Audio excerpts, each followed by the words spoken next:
Beleza, gente? Boa noite. Tudo bem com vocês? Vocês estão aí? Todo mundo animado, feliz da vida, sua alegria. E o simuladinho, hein? Bacana o simuladinho, né? Simuladinho que as questões, algumas eu inventei, né? Outras eu adaptei, tá? Mas deu pra ver que Red Bull te dá asas, né? Bom, vamos lá. É o seguinte, antes de eu começar aqui a resolução deste simuladinho. Lembrar que esse simuladinho faz parte da revisão do Extensivo Medicina 2025, tá? Então deixa eu só mostrar para o pessoal do YouTube.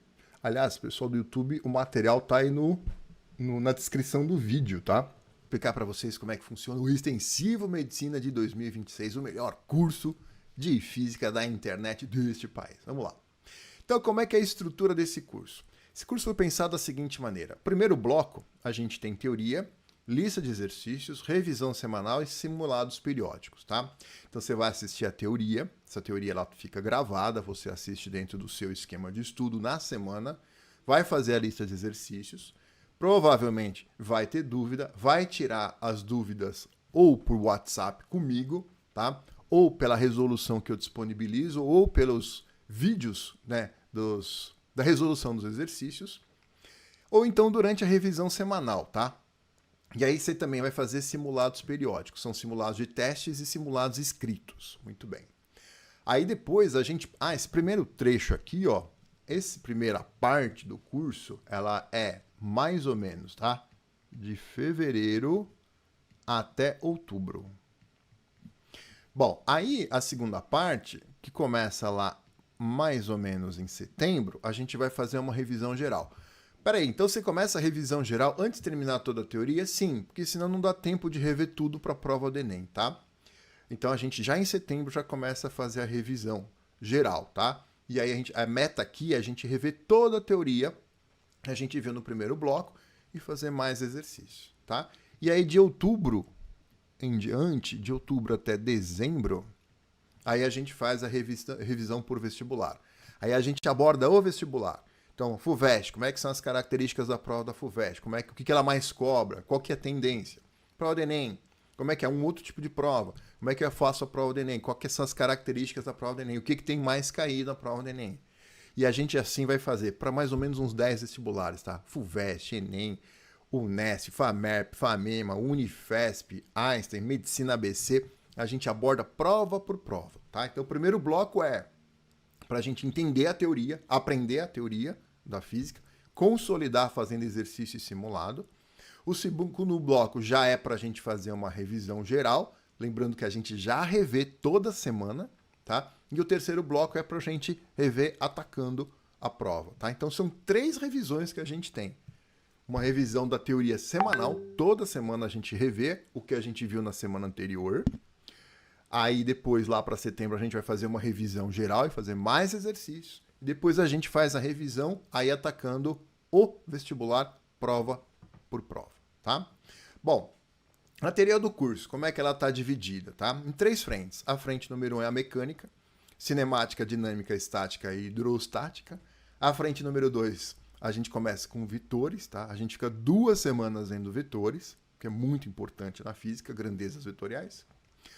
Eletrostática, eletrodinâmica, eletromagnetismo, gravitação e física moderna, tá? E a frente número 3, termologia ótica, ondas e MHS, movimento harmônico simples.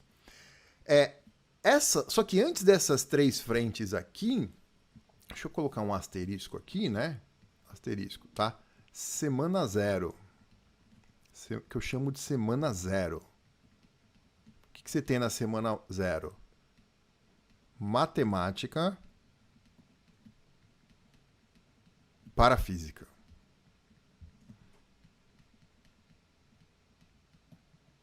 Como assim matemática para a física?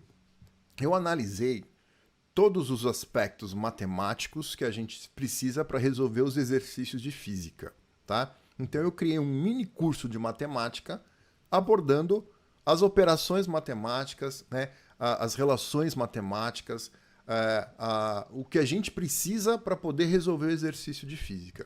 Então é um mini curso de matemática voltado para física, tá? Tem coisas que a gente não usa para resolver exercício de física, coisas de matemática que a gente não usa para resolver exercício de física, tá? Então isso aí eu não abordo. Mas o que é importante, os principais tópicos, as coisas mais básicas que a gente vai precisar para resolver exercício de física, a gente vai precisar de matemática para resolver exercício de física, eu abordo nessa semana 0, tá? Então, a semana 0, a gente vê matemática para física. Depois da semana 1 até a semana 28, a gente vê toda a teoria da física assim distribuída, tá? Frente 1, frente 2 e frente 3. Bom, então, o aluno, quando começa o curso, o que ele vai fazer? O que ele precisa fazer a cada semana, tá? Então, ele vai pegar lá, por exemplo, frente número 1.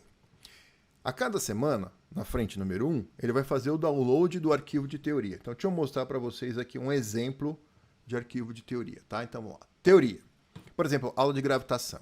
Então, ele vai lá, baixa a teoria da gravitação e aí ele vai ou resolver no iPad, ou vai no próprio iPad, ou imprime, vai fazer em papel, tá?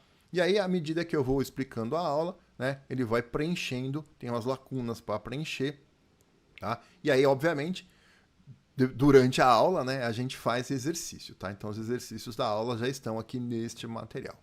Vou pegar aqui, ó, teoria aqui, ó. Pegar um outro aqui de espelho esférico, tá? Então, ele imprime isso aqui, ou vai fazer no iPad, faz aí vai acompanhando a aula e vai preenchendo, tá? A teoria aqui relativo a espelho esférico. Vai desenhar os raios, vai preencher aqui as colunas, tal. Aí depois vai fazer as imagens, um por um, tá? Bonitinho. Tudo bonitinho, bem detalhado. Beleza? Então, pega o arquivo de teoria, baixa o arquivo de teoria e vai lá assistir a aula, tá? Você vai assistir a aula preenchendo a teoria durante a aula. Essa aula aqui, ela é gravada, né? E ela envolve mais ou menos, ela demora mais ou menos 50 minutos. Ou seja, para cada frente, você vai assistir mais ou menos 50 minutos de aula, tá? Depois você vai baixar a lista de exercícios. Então vamos lá, exemplo de lista de exercício aqui, ó. Lista de exercício aqui de gravitação, tá? Então a lista de exercícios, ela tem 30 exercícios. Então na aula de gravitação, você tem uma lista de exercícios de 30 exercícios para a gravitação, tá? Então tem bastante exercício. E aí no final da lista eu faço um mapa da lista, tá? Então, do exercício do 1 ao 4, modelos cosmológicos, do 5 ao 7, medidas astronômicas, o exercício 8, primeira lei de Kepler, do 9 ao 17, segunda lei, do 18 ao 30, terceira lei. Esses últimos aqui, coloquei terceira lei, mas acabam tendo exercício que vai envolver a primeira e a segunda lei juntos, tá? Então, aí você sabe o que eu estou abordando em cada bloco, tá? Então, a cada bloco, você tem o conceito que está sendo abordado, tá? Por que eu faço isso? Porque, veja, o curso aqui é focado em medicina, né?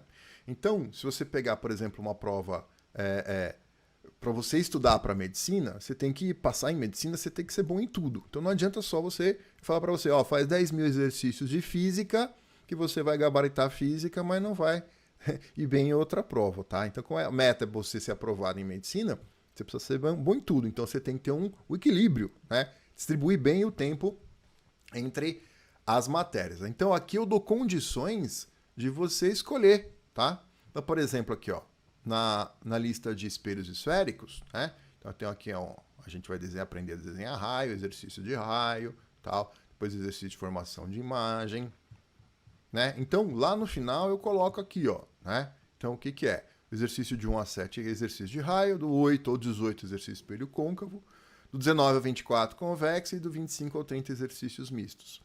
Então, vamos supor, você está indo bem nos exercícios de raios, tá? Esses exercícios aqui, eles evoluem, né, na dificuldade.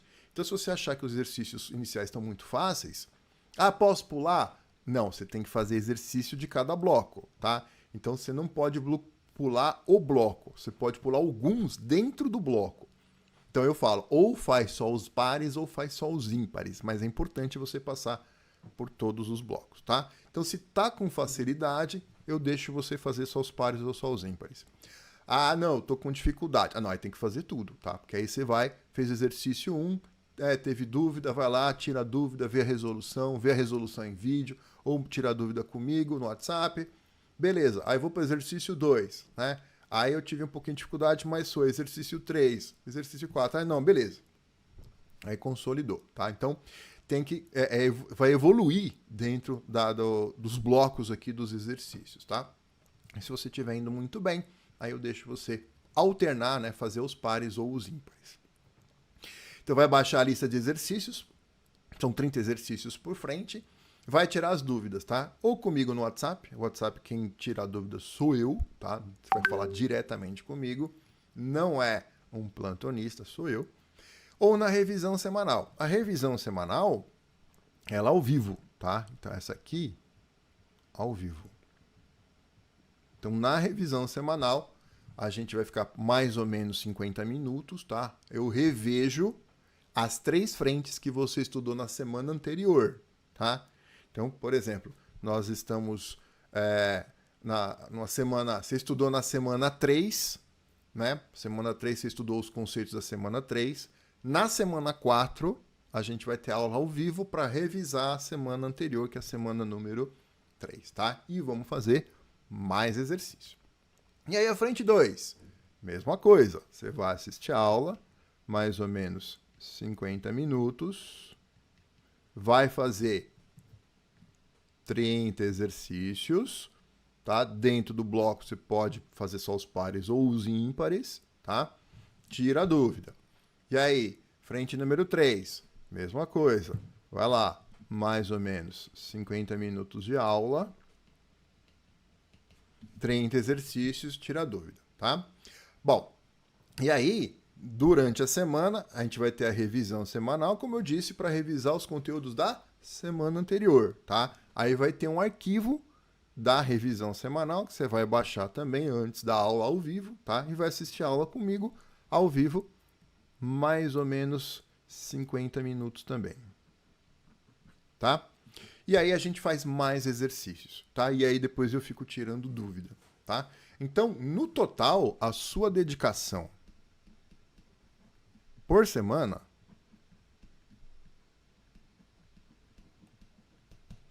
então vai ser mais ou menos, eu vou colocar 1 hora para arredondar, 50, 50, 50, né? 3 vezes 50, mas eu vou colocar mais ou menos 3 horas, tá? 3 horas de teoria gravada. Teoria que você faz, ela é gravada, se assiste dentro do seu esquema de estudo, mais 1 hora de revisão, essa aqui é ao vivo, mais 90 exercícios que você tem que fazer, tá? Mais ou menos 90 se for fazer tudo, tá? Normalmente o aluno pega a manha dentro do bloco do exercício, ele já passa para o próximo bloco, tá? Então, acaba não sendo 90 exercícios, mas vamos colocar 90, que seria o total. Então, durante a semana, você tem que fazer isso.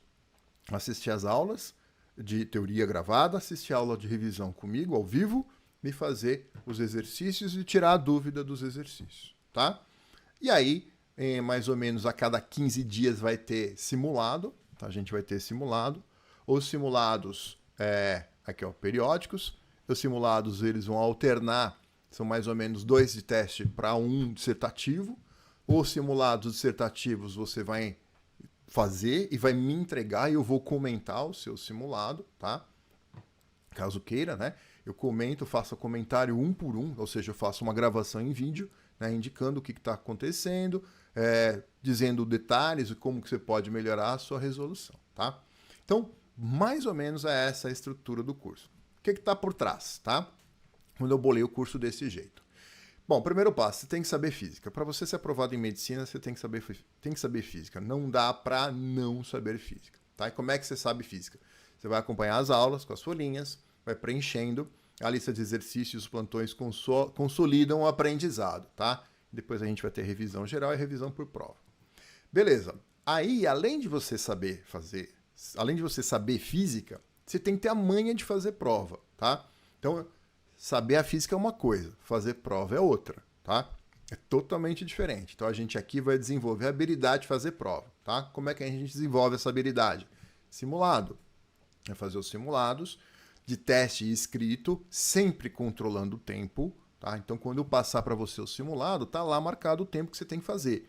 tem que cronometrar, tá? Você não tem eternidade para fazer a prova. Se você não tem eternidade para fazer a prova, o simulado você vai ter que controlar o tempo, tá? Como fazer, né? Como passar lá no gabarito, a gente tem uma série de estratégias, né? Aí eu fico testando alternativa ou não testo alternativa? Eu posso testar alternativa, né? Numa prova escrita, como é que eu apresento a minha resposta? Eu tenho que justificar, né? Quando que eu justifico? Quando que eu não justifico, tá? Então, a gente faz análise do conteúdo, né? Além dos simulados de teste escrito, né? Tem aquele terceiro bloco que é a revisão por prova. E na revisão por prova, eu abordo cada prova, as características de cada prova. Ou seja, o aluno sabe exatamente o que esperar e como proceder em cada prova. E aí, professor, eu sei física, eu tenho a mãe de fazer prova. Tá, mas e o teu emocional? Como é que tá? Porque assim, a gente treinou o suficiente, você sabe bastante física, você tá bom de fazer prova, chegou no dia da prova, você não estava tão bem no seu emocionalmente falando, né? E naquele momento, né, o teu emocional te derrubou, tá? Então, a gente precisa trabalhar o emocional também, tá? Então, como é que a gente trabalha o emocional? Primeiro, precisa acreditar que é possível, tá? Todo ano, trocentas pessoas passam em medicina nas provas, nos vestibulares mais concorridos do país. Alguém tem que passar. Pense nisso. Alguém tem que passar. Se alguém tem que passar, esse alguém vai ser você, tá? Então o primeiro passo é acreditar que é possível. Mas o cara que passou é um cara do outro mundo. Não, não é. É um cara comum, exatamente igual a você. Qual a diferença do aprovado para o que ainda não foi aprovado? É que o aprovado já se dedicou o suficiente para conseguir atingir a nota para ser aprovado, tá? É dedicação, é treino. Gente, eu vejo isso todo santo ano. Eu trabalho com vestibular concorrido, né, para ser aprovado em medicina, FUVEST, medicina na USP, na Pinheiros. Todo santo ano eu vejo um monte de gente aprovada em medicina na Pinheiros, que é a mais difícil do país, que é a medicina da USP, né? E assim, eu vejo os caras sendo aprovados, mas assim, eu acompanho a evolução. Então, lá no começo do ano, né, ou o cara tá, sei lá, 1, 2, 3 anos, você consegue acompanhar, tá? Ele vai evoluindo, vai subindo degrau por degrau. Não tem passe de mágica. Como é que você conquista a sua vaga? É grão por grão, degrau por degrau. É exercício por exercício. E não tem jeito. Se você fizer o que tem que fazer, tem que ser feito, você vai conquistar a sua vaga, tá? É só fazer o que tem que ser feito. Então, o primeiro passo é acreditar que é possível. À medida que o aluno assiste às aulas e vai fazendo os exercícios, tirando as dúvidas, a confiança vai aumentando e com isso ele se motiva ainda mais para estudar, caindo no círculo virtuoso. Isso propicia que a física se torne a sua maior nota no vestibular, tá? Então, o emocional, e como é que você trabalha o emocional, né? Você vai trabalhar o emocional à medida que você vai fazendo as aulas, vai fazendo exercício, vai entendendo a física, você vai falando, opa, é possível, né? Eu achei que era uma coisa do outro mundo, e não é. Não é. Você tem que exercitar, tá? O treino leva à perfeição. E com esses 3 pilares, você vai obter a sua aprovação, tá? Então o curso foi pensado nisso, tá? Você tem que ter os 3. Só 2 não faz você ser aprovado, tá? Então a gente vai desenvolver os 3 ao longo do curso. É assim que é o curso extensivo Medicina preparado, prontinho para vocês, 2026, para você conquistar a sua vaga em medicina. É isso aí, gente. Agora, mão na massa. Então vamos lá, exercício número 1. O que ele diz aqui, ó? Durante uma ação publicitária, 2 caminhões idênticos deslocam-se em movimento retilíneo uniforme, então é MRU, paralelos entre si, em sentidos opostos, com a mesma velocidade, módulo 10 metros por segundo. Cada caminhão transporta uma carroceria sem paredes laterais, cujo comprimento da parte vazada, medida ao longo do sentido do seu movimento caminhão, é 30 metros. Então, ó, estou falando o seguinte, né? Que essa medida aqui, ó, daqui para cá, essa medida aqui ao longo do comprimento dele, do caminhão, 30 metros. Beleza? Né? Que aqui, ó, né? E essa medida aqui, ó, daqui para cá, 30 metros. Muito bom. Um ciclista aproxima-se pelo solo e sobe uma rampa fixa ao chão com o objetivo de atravessar o vão entre os caminhões sem tocá-los, conforme ilustrado na figura 2, tá? Então, o cara de moto, quando os caminhões se alinharem aqui, né? O cara de moto vai vir aqui, ó. Né? Imagina o carinha de moto aqui. Moto não, né? Bicicleta. O carinha de bicicleta vem aqui, né? Ele vai fazer um lançamento oblíquo, tá? Para passar no meio dos caminhões, beleza? Aqui, ó, quando os caminhões estão se alinhando, abre-se uma janela aqui, né? Um espaço para ele poder passar, tá? Quando as carrocerias vazadas se alinham no cruzamento, existe, por um tempo finito, um corredor livre. O ciclista sai de uma rampa inclinada de 30 graus em relação à horizontal, fixa ao chão com velocidade V0, realizando um lançamento oblíquo. Ele deve percorrer no ar uma distância horizontal mínima de 8,66 metros, aproximadamente 8,7, e aterrissar do outro lado em uma rampa idêntica, voltando à mesma altura que saiu. Então ele sai do topo aqui da rampa, e do outro lado, o caminhão que está na frente, né, tem uma outra rampa igual, ele vai voltar para o mesmo nível, tá? Então é um lançamento oblíquo simétrico, ele sai de um nível, volta para o mesmo nível. Adote G 10 metros por segundo ao quadrado, considere ciclista como ponto material. Seno de 30 é meio, cosseno de 30 é 0,866, seno de 60 é 0,866, cosseno de 30 é meio. Item A. Calcule a velocidade mínima V0 para que o ciclista percorra a distância L no ar e determine o tempo de voo, tá? Então, a distância L aqui é o alcance. Então, vamos fazer aqui, ó. É um lançamento oblíquo, tá certo? Então, vamos lá. Item A. Item A. É um lançamento oblíquo. Como é um lançamento oblíquo, vamos fazer o desenhozinho para a gente visualizar o que está acontecendo. Eixo Y e eixo X. Aí, a gente convenciona no lançamento oblíquo, a gente convenciona colocar, orientar no eixo Y para cima, positivo, e no eixo X, positivo para o lado em que o cara está indo, tá? Então, no meu desenho, ele vai para o lado direito, então, positivo para cá. E aí, o que acontece? É um lançamento oblíquo, né? Então, ele vai ser lançado aqui, né? Com uma certa velocidade inicial V0, certo? V0 aqui. E este ângulo de tiro, o ângulo de lançamento, este ângulo aqui é 30 graus, certo? Aí o que acontece? Ele vai, né? Faz o lançamento e volta para o mesmo nível, né? Então aqui é o comecinho, é o final da primeira rampa, né? E aqui é o início da segunda rampa, tá? Então ele sai de um nível e volta para o mesmo nível. Então eu tô considerando o nível, o meu nível de referência na horizontal como o topo da rampa que ele saiu e o topo da rampa que ele vai chegar, tá? Então, deixa eu tirar a rampinha daqui para não atrapalhar. Beleza, o que mais que a gente sabe? A gente sabe que na vertical tem aceleração da gravidade, né? E a gravidade, ela é vertical para baixo, tá? De módulo 10 metros por segundo ao quadrado. Como eu orientei para cima positivo e o G está para baixo, então a aceleração vai ser negativa, tá? Vai ser menos 10. Na vertical, a aceleração vai ser menos 10. E mais que ele fala para mim, né? Se eu considerar então aqui como sendo o meu zero, é o zero, esse aqui é a origem, é o zero na vertical e o zero na horizontal, né? Na horizontal, ele tem que saltar 8,66 metros, tá? Então ele vai cair aqui na abscissa 8,66, tá? Então 8,66 metros é o alcance. Então a gente tem o alcance, que é medida na horizontal. Bom, então a gente faz o quê, né? Ele perguntou qual é a velocidade inicial, a gente não tem a velocidade inicial, né? Ele qual que é o tempo de voo, tá? Então, classicamente, o que a gente faz é abrir nos dois eixos, no eixo X e no eixo Y. Então, vamos lá.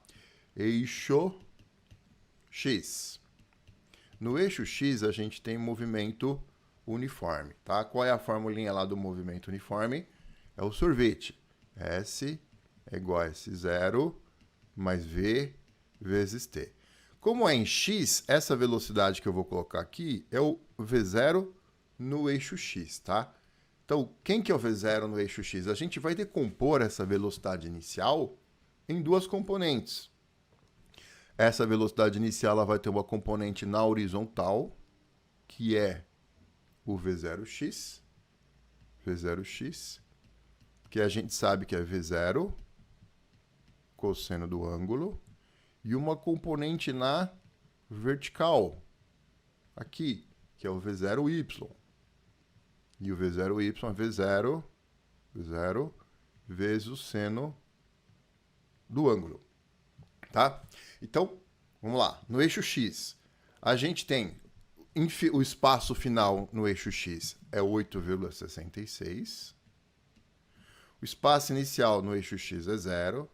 A velocidade inicial no eixo x é o v0 cosseno θ. V0 cosseno θ. E o θ aqui é 30 graus, tá? Então é v0 cosseno de 30 vezes o tempo t. Tá? Então, jogando aqui o valor do cosseno, vai ficar 866, 0. V0 vezes cosseno de 30 graus. Ele falou que o cosseno de 30 é 0,866 vezes o t. Então, aqui a gente está com um problema. Por quê? Porque eu não tenho nem o v0, nem o t, tá? Então, o que eu vou fazer? Eu vou agora para o outro eixo. Para ter mais uma equação. E aí, com um sistema de duas equações, há duas incógnitas, a gente resolve, tá? Vamos lá. Eixo y. No eixo y, a gente tem uma aceleração constante, tá? Que é a aceleração da gravidade, 10 metros por segundo ao quadrado. Se a aceleração é constante, trata-se de movimento uniformemente variado. Então qual é a equação do espaço no MUV? A equação do espaço no MUV, S é igual a S0 mais V0 vezes T mais AT ao quadrado sobre 2. Então, agora vamos olhar em Y. No eixo Y, ele parte do zero, no lançamento inicial, ele parte do zero, sobe um tanto, depois volta para o zero. Isso quer dizer que o espaço final é zero e o espaço inicial também é zero, né? Ele saiu do zero, subiu, depois voltou para o zero. A velocidade aqui que a gente vai colocar é em Y. Então, o V0y, quem que é o V0y? O V0 seno θ. V0 seno θ. O θ é 30 graus. A aceleração é a da gravidade, mas como eu orientei para cima positivo, ela está para baixo. Então, vai ser menos 10 vezes t ao quadrado sobre 2. Repara que aqui eu vou ter outra equação com o V0 e o t, né? E aí eu consigo com o sistema resolver, tá? Então, vai ficar 0 é igual seno de 30 meio, então é 0,5 V0. Menos 10 sobre 2, menos 5 t ao quadrado. Então, eu tenho uma equação incompleta do segundo grau, né? Então, o que a gente faz? Coloca o t em evidência, né? Então, vai ficar... faltou o t aqui, né? Faltou o t aqui, meu querido. V0, seno de θ vezes t, V0, t, menos 5 t ao quadrado. Aí eu coloco o t em evidência, então vai ficar meio V0 menos 5t. Agora a matemática. Quando que um produto dá zero, né? Eu tenho t e o que está entre parênteses, ambos multiplicados dando zero. Quando que um produto dá zero? Quando um dos seus fatores for zero. Ou t igual a zero, mas o t é igual a zero no começo do lançamento, então restou o que está entre parênteses igual a zero, tá? Então vai ficar 0,5 V0 menos 5t é igual a zero. Então, 0,5 V0 é igual a 5t. Então, t vai dar 0,5 dividido por 5, 0,1. 0,1 V0. Tá? Então, eu descobri quanto que é o tempo em função de V0, tá? E aí eu volto aqui, ó. Eu jogo esse tempo aqui, tá? Então, finalmente, 8,66 é V0, que multiplica 0,866 vezes o tempo, que é 0,1 V0, tá? E aí, a gente vai ter V0 vezes V0, que vai dar V0 ao quadrado. 8,66 dividido por 0,866 dá 10. Dividido por 0,1 dá 100. Portanto, o V0 vale 10. Ele pediu para eu achar o V0. Está aqui. 10 metros por segundo ao quadrado. E aí, agora, tendo este V0, eu posso jogar lá na equação ali embaixo para achar o tempo, né? E a gente resolve todas as duas perguntas que ele nos fez, né? Então, eu tenho que o t vai ser 0,1 vezes o V0 que eu acabei de achar que é 10. Portanto, o tempo de voo, 1 segundo. Tá? Então, o ciclista salta entre os caminhões com uma velocidade inicial V0 de 10 metros por segundo e o tempo em que ele sai da rampa e atinge a outra rampa é 1 segundo. Tá? Volta lá, matamos o item A com essas duas perguntas que ele nos fez. Beleza, gente? Tudo bem? Aí aqui uma curiosidade, tá? Pô, professor, precisava fazer tudo isso? Ó, se você lembrar que no lançamento oblíquo simétrico, ó, lançamento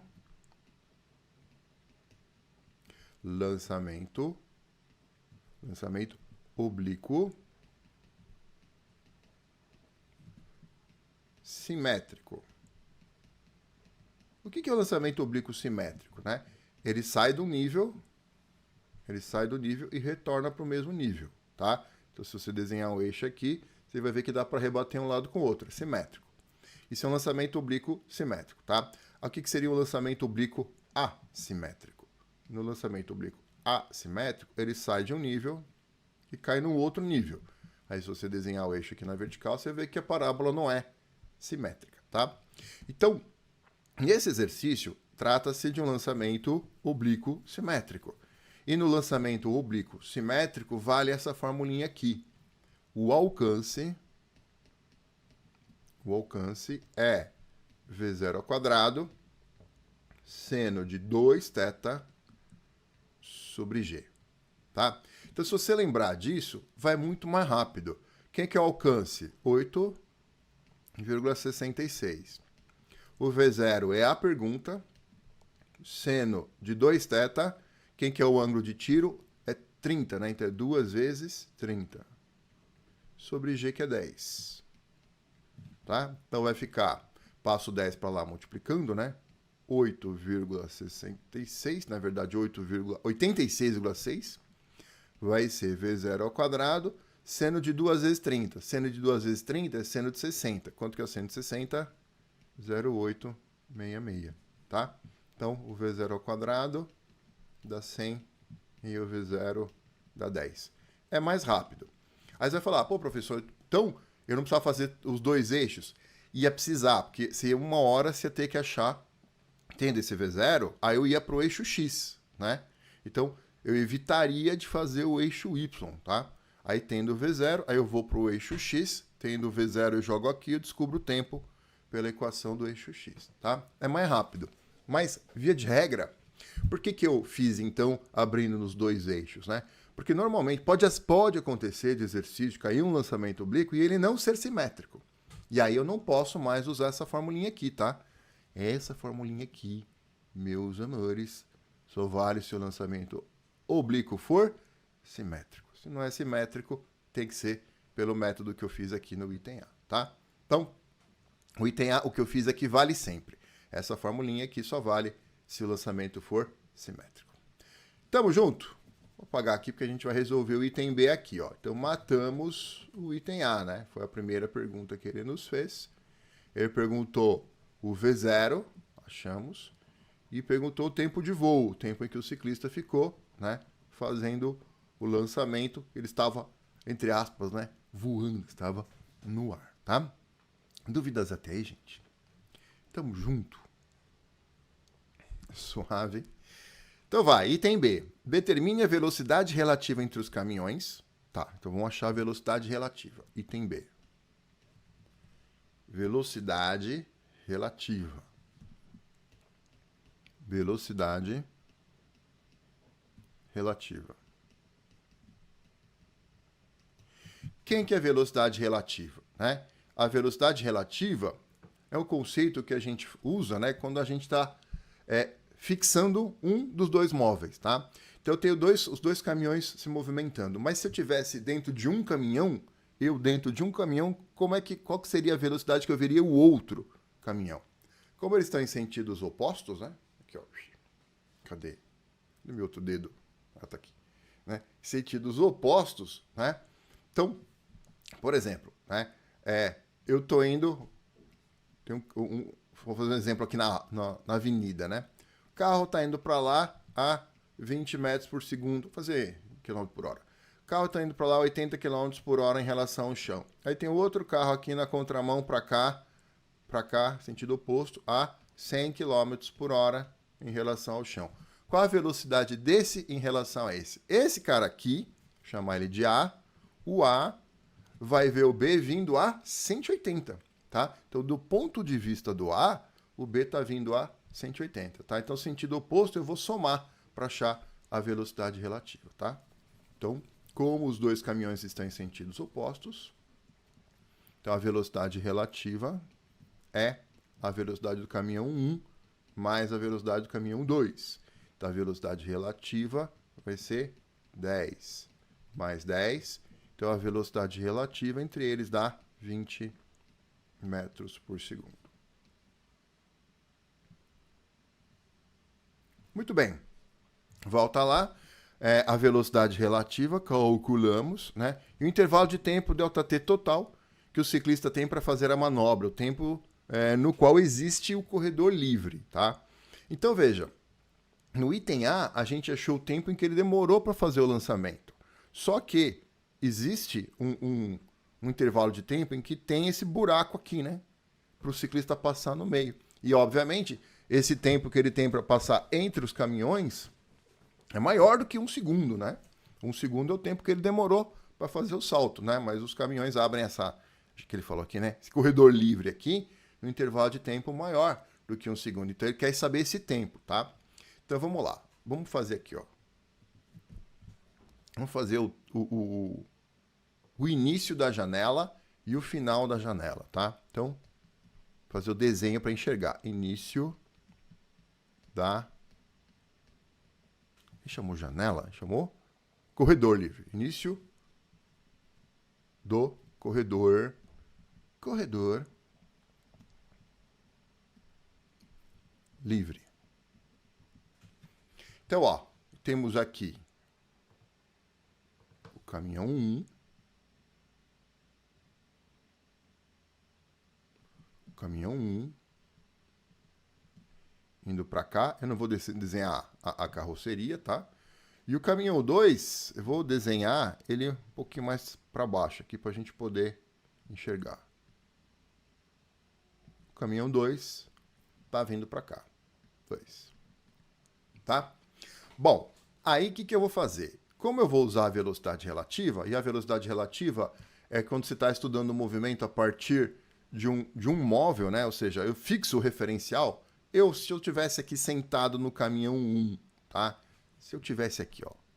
Se eu tivesse aqui no caminhão 1, o que eu veria, tá? Então, em relação ao caminhão 1, tô parado, tá? Então, vou desenhar o caminhão 1 aqui parado. Certo?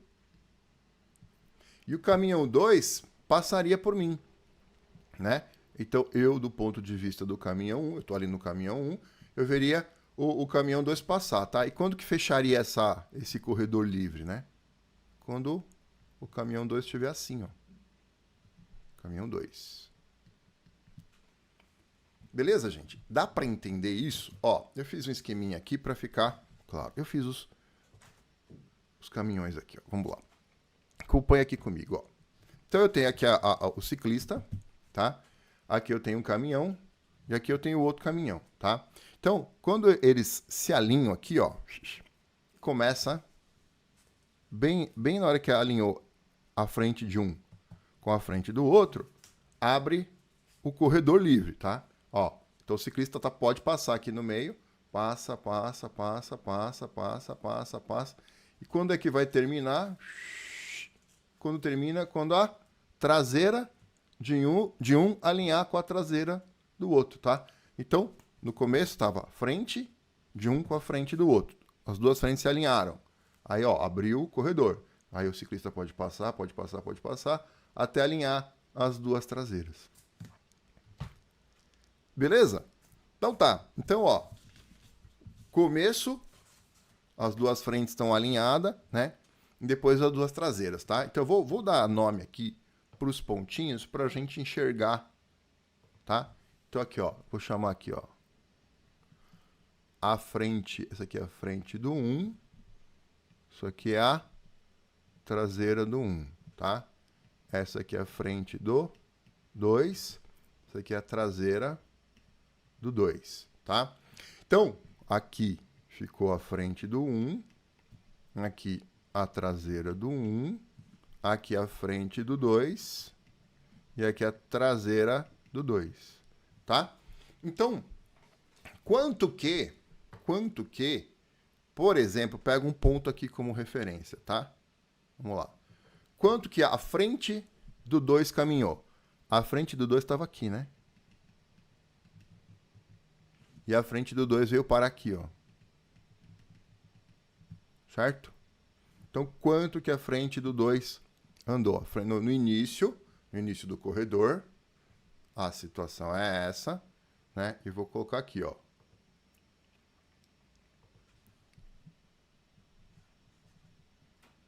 Final do corredor livre. Tá? Então o início era assim, o final ficou assado, tá? E aí quanto que a frente, por exemplo, peguei um ponto qualquer, tá? A frente do 2 andou. Ela estava aqui e veio parar aqui, tá? Então quanto que ela deslocou? Que é o ΔS relativo, né? Quanto que ela deslocou? Tamanho do caminhão 1 mais o tamanho do caminhão 2. Caminhão 1, 30 metros. Caminhão 2, 30 metros. Então, o deslocamento relativo aqui, ó, ΔS relativo, 60 metros. Certo? Então vamos achar o tempo agora. Velocidade, ΔS por ΔT. Vou usar a velocidade relativa, e aqui o ΔS é o ΔS relativo. Quando eu tenho dois pontos materiais, o ΔS relativo é a distância entre eles, tá? É a distância entre eles. Quando eu tenho dois corpos extensos, o ΔS relativo é a soma do tamanho desses dois corpos, tá? Então a velocidade relativa é 20. O ΔS relativo é 30 mais 30. Vou colocar até assim, ó, 30 mais 30. E aí eu consigo achar o tempo que existe essa janela para o ciclista passar, né? Esse corredor livre, tá? Então vai dar 60 por 20, 3 segundos. Ele demorou 1 segundo para fazer o salto, tá? Mas ele tinha 3. Ele tinha 3 segundos para passar ali sem ser atingido nem pela frente de um, nem pela traseira de um ou de outro, tá? E aí, volta lá, ele perguntou a velocidade relativa e o tempo total. Matamos o exercício. Beleza? Perguntas, dúvidas, comentários? Um projétil é disparado com uma velocidade de 200 metros por segundo contra o alvo móvel de alumínio solidário em uma mola inicialmente relaxada de constante elástica 5.000 newtons por metro. Então esse cara está sendo lançado a 200 metros por segundo, né, contra o alvo que tem uma mola ali atrás. O projétil, a massa do projétil 5 gramas, 0,005 quilogramas, portanto. Aloja-se completamente no interior do alvo de 495 gramas, então o alvo tem 0,495 quilogramas. Acopla ao sistema alvo-mola, acoplado, né, ao sistema alvo-mola, o mostrador permite a leitura direta da energia absorvida pela mola após o impacto, conforme a deflexão X máxima experimentada. Despreze os atritos. Item A. Imediatamente após a colisão, calcule a velocidade de conjunto projétil-alvo e o trabalho da resultante sobre o projétil, tá? Então, você vai ter uma colisão aqui e essa colisão é de que tipo? É uma colisão inelástica, né? Bateu, alojou, bateu, saiu junto, colisão inelástica, tá? Então, vamos lá. Então, colisão, conservação da quantidade de movimento. Então, o item A a gente vai usar a conservação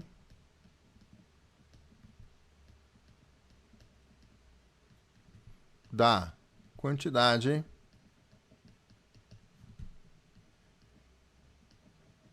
de movimento. Então, o que a gente tem? A soma da quantidade de movimento dos dois corpos antes é igual à soma da quantidade de movimento dos dois corpos depois, tá? Então, eu tenho a massa do projétil vezes a velocidade inicial do projétil, mais a massa do alvo vezes a velocidade inicial do alvo. É igual a massa do projétil vezes a velocidade final do projétil, mais a massa do alvo vezes a velocidade final do alvo. A massa do projétil, já vou colocar em quilograma, 0,005. A velocidade do projétil, o projétil está vindo para a direita, vamos convencionar para a direita positivo, então a velocidade é positiva, 200. A massa do alvo, 0,495. O alvo está inicialmente parado, a velocidade dele é 0. Massa do projétil, 0,005, vezes a velocidade final que eu quero achar, mais a massa do alvo, 0,495 vezes a velocidade final, que é igual, né? Como os dois saem juntos, um acopla no outro, a velocidade final do projétil e do alvo é a mesma, tá? Esse cara aqui é 0. 200 vezes 0,005 dá 1, que beleza, tá? Então, o lado de cá da equação, isso aqui é 0, né? Isso aqui é 0. E o outro, a continha dá 1, tá? Então, vai ficar 1 igual. Aí eu coloco o V' em evidência, né? 0,495 mais 0,05 dá 0,5. Vezes o V'. Então, o V' é 2. Então, depois que o projétil alojou no bloco, o conjunto sai com essa velocidade, 2 metros por segundo, tá? E aí ele pergunta também o trabalho da resultante. Então, a gente vai usar aqui o teorema da energia cinética. Teorema da energia cinética. Que diz o teorema da energia cinética? Que o trabalho da resultante das forças é igual à variação da energia cinética.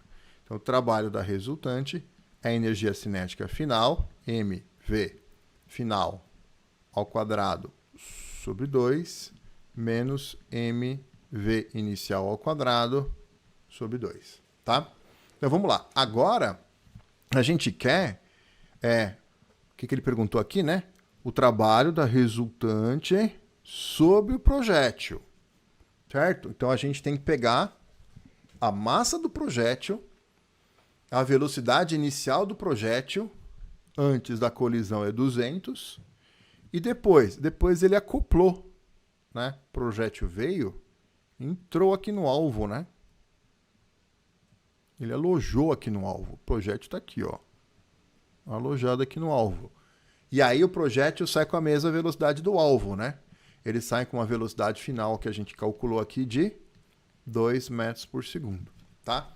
Então, a velocidade inicial é 200, a final é 2. E a massa do projétil, 0,05.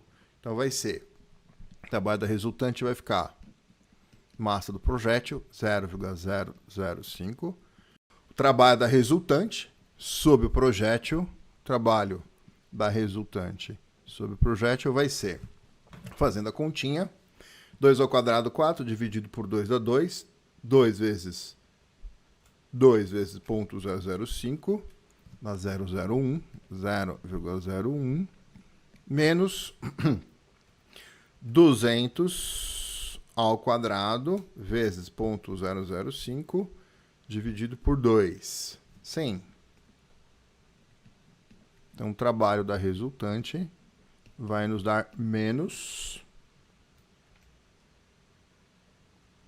99,99 joules. Ele pede o trabalho da resultante ou o trabalho em módulo. Volta lá. O módulo, né? Que é o módulo, o trabalho da resultante. Então, ele quer em módulo. Portanto, vamos lá. Portanto, módulo do trabalho da resultante é 99,99 joules. Matamos o item A, tá? Então, o item A nos fez duas perguntas, tá? Achamos a velocidade do conjunto, beleza.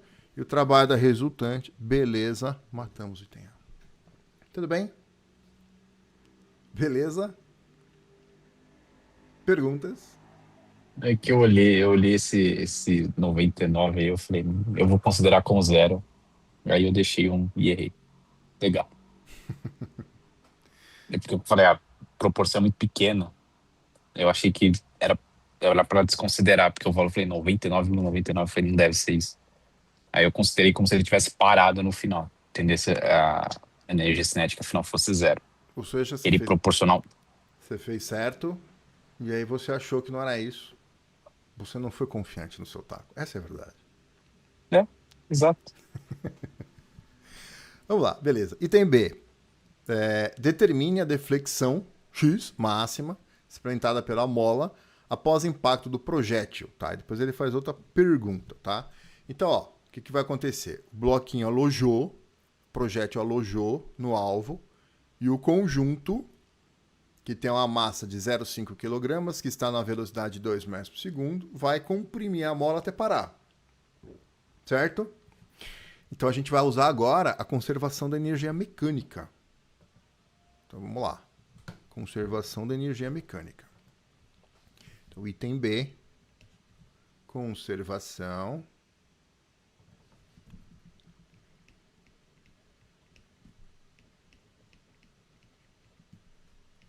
da energia mecânica.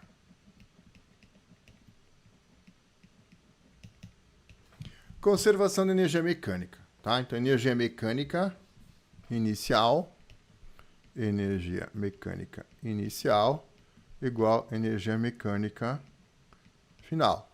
Energia mecânica inicial, você tem o conjunto com uma certa velocidade. Então, você tem energia cinética, mv² sobre 2. E aí ele vai deformando a mola, deformando até parar. Quando ele para, a velocidade é zero, a energia cinética final é zero. Mas você vai ter energia potencial na forma elástica, tá? Então você vai ter energia potencial elástica, kx² sobre 2, tá? Então no início é só cinética e no final é só potência elástica. A massa aqui é do conjunto, que é meio quilograma. Velocidade do conjunto, depois que a bala alojou, essa aqui, né? 2 ao quadrado sobre 2. A constante ele falou 5.000. A deformação é a pergunta sobre 2, tá? 2 ao quadrado, 4, vezes meio dá 2. Cancela o 2 em cima e 2 embaixo, né? Então, 2 é igual a 5.000 x². Então, 2 dividido por 5.000 dá 4 vezes 10 a menos 4. X² é 4 vezes 10 a menos 4.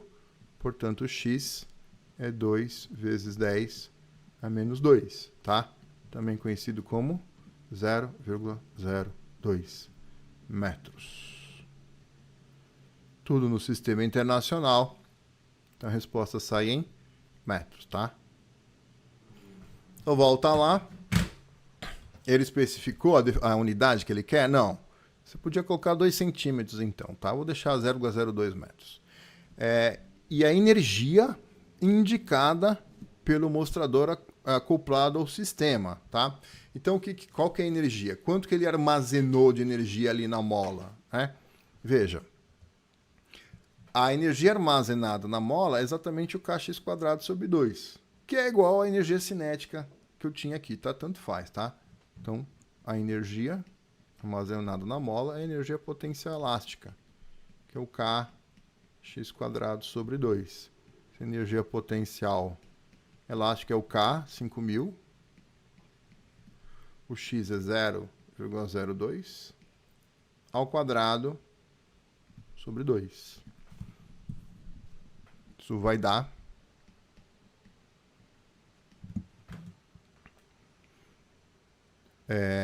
vezes 5.000 dividido por 2. 1 joule.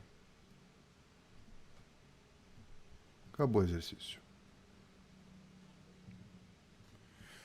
Beleza, gente? Tudo bem? Perguntas, dúvidas? Então, uma questãozinha aqui, ó, bem bacana, tá? Essa daqui é bem bacana. Ela envolve colisão, um assunto bem frequente na prova da Unifesp, tá? Trabalho. Então, aqui usamos o trabalho da resultante, né? E também a parte envolvendo energia, tá? Então, dinâmica impulsiva, colisão, trabalho e energia. Então, vamos lá, minha gente. Questão número 3. Acompanha comigo. Ele diz assim, ó. Profissional de iluminação deseja projetar um sistema capaz de iluminar o fundo de uma piscina e o gramado posicionado logo após o lado A. Sua ideia é submergir parcialmente um bloco maciço, formado de paralelepípedo reto, com uma fonte luminosa presa em sua base submersa F. Então, aqui está o bloco, né? E aqui está a fonte luminosa. Aqui. A trajetória de um raio de luz que ilumina o gramado é mostrada na figura. A piscina está completamente cheia e tem profundidade de 3 metros. Então, essa medida aqui, ó, é a profundidade da piscina, vale 3 metros. A água da piscina tem densidade 1 grama por centímetro cúbico, o índice de refração é 5/3, então o N da água é 5/3, e o índice de refração do ar é 1. O N do ar vale 1. Tá. O bloco tem 1 vezes 10 a menos 2 metros cúbicos de volume. Então, o volume do bloco, 10 a menos 2 metros cúbicos. Área da base do bloco, 7,5 vezes 10 a menos 3 metro quadrado. E é feito de um material de densidade 0,6 gramas por centímetro cúbico. A aceleração da gravidade, 10. Item A. Calcule o peso do bloco e a medida L que está submersa. Peso do bloco e medida L. Tá, então vamos lá. O que é o peso? Como é que a gente calcula o peso? Peso tem A. Peso do bloco. O peso é a massa vezes a aceleração da gravidade, tá? Então, peso do bloco. O peso do bloco, eu vou pegar a massa do bloco e multiplicar pela aceleração da gravidade. Só que eu não tenho a massa dele, né? Então, o que eu vou fazer? A gente sabe que densidade é massa sobre volume. Então, multiplicando em cruz, a massa é a densidade vezes o volume. Então, abrindo, o peso vai ser a massa, que é a densidade vezes o volume. Então, a densidade do bloco vezes o volume do bloco, isso é a massa, vezes o G, tá? Então, agora a gente tem tudo. A densidade do bloco, ele falou que é 0,6. Espera aí, mas esse é 0,6 grama por centímetro cúbico. Isso aqui, gente, é sistema internacional? Sistema internacional é quilograma por metro cúbico, tá? Então, tem que lembrar que de grama por centímetro cúbico para quilograma por metro cúbico, multiplica por 1.000. Beleza? Então, 0,6 gramas por centímetro cúbico é 0,6 vezes 1.000 quilograma por metro cúbico, que dá 600, tá? Então, é 600 quilograma por metro cúbico. Quem que é o volume do bloco? É a área da base. Ah, não, ele deu o volume do bloco já, né? Tá aqui, o volume do bloco é 10 a menos 2 1 vezes 10 a menos 2, vezes o G, que é 10, tá? Então, o peso vai dar... Matamos, olha que legal, matamos 10 ao quadrado com 10 a menos 2, então sobrou 6 vezes 10, 60. Então, o peso do bloco, 60 newtons. E aí ele pede também o valor de L, né? Quem que é o L? O L é a altura do bloco que está submersa, certo? A altura que está submersa. Então, quais são as forças que atuam no bloco? Né? No bloco, vamos lá. E o bloco tem equilíbrio, né? Forças no bloco. Então, se a gente desenhar o bloquinho aqui, o que a gente tem o bloquinho? Eu tenho o peso dele, vertical para baixo, o peso vertical para baixo, e aí ele está total ou parcialmente, nesse caso parcialmente imerso em um fluido de equilíbrio, recebe do fluido uma força para cima chamada empuxo, tá? Como está em equilíbrio, o empuxo tem a mesma intensidade do peso. Como é que eu calculo o empuxo mesmo? O empuxo, lembrar aqui no cantinho, o empuxo é a densidade do fluido vezes o volume do fluido deslocado vezes G. Quem que é a densidade do fluido? Qual é o fluido aqui? É a água, né? A densidade da água, ele dá aqui, ó, 1 grama por centímetro cúbico. Só que tem que passar para quilograma por metro cúbico. Multiplica por 1000. Então é 1000. O empuxo vai ser a densidade da água, 1000. Deixa eu abrir a formulinha aqui, vai. O empuxo é a densidade do fluido vezes o volume do fluido deslocado vezes G, tá? O peso eu vou deixar como peso mesmo, porque eu já tenho o valor dele ali em cima. Então, a densidade da água é 1000. O volume do fluido deslocado, eu vou abrir o volume como sendo a área da base vezes a altura, tá? Qual que é a área da base? A área da base é 7,5 vezes 10 a menos 3. 7,5 vezes 10 a menos 3, vezes a altura. Peraí, isso aqui não é o volume do fluido deslocado? Qual que é o volume do fluido deslocado? É o quanto do corpo que está submerso, né? Então, para o volume do fluido deslocado é o seguinte, eu vou colocar o corpo na água, né? Então, para o corpo entrar na água, ele tem que deslocar uma certa quantidade de água, certo? Então, o volume do fluido deslocado é o volume do corpo que está submerso. Qual é o volume do corpo que está submerso? É a área da base vezes a altura, que é a medida L, tá? Então, é a área da base vezes a altura submersa, que é a medida L. A área da base está aqui e a altura é L. Vezes o G, que é 10. Isso aqui é igual ao peso, que é 60. Tá comigo? Então, dá para achar a medida L aqui. Olha que legal. A gente vem aqui e cancela 10 ao cubo com 10 a menos 3, né? Mata essa bolinha aqui com essa bolinha aqui, então ficou 6 por 7,5. Então, 6 dividido por 7,5 dá 0,8. Então, 6 por 7,5, 0,8 metros. Então, é a medida L do corpo que está submerso. Beleza? Volta lá, foi isso que ele perguntou, então matamos o item A. Tudo bem até aí? Beleza? Show de bola. Item B. A velocidade da luz na água. Ele pede para adotar a velocidade da luz no vácuo 3 vezes 10 oitava, tá? Então vamos lá. Item B. Velocidade da luz na água. A gente vai usar o índice de refração absoluto. Então vai. Item B. Como é que calcula o índice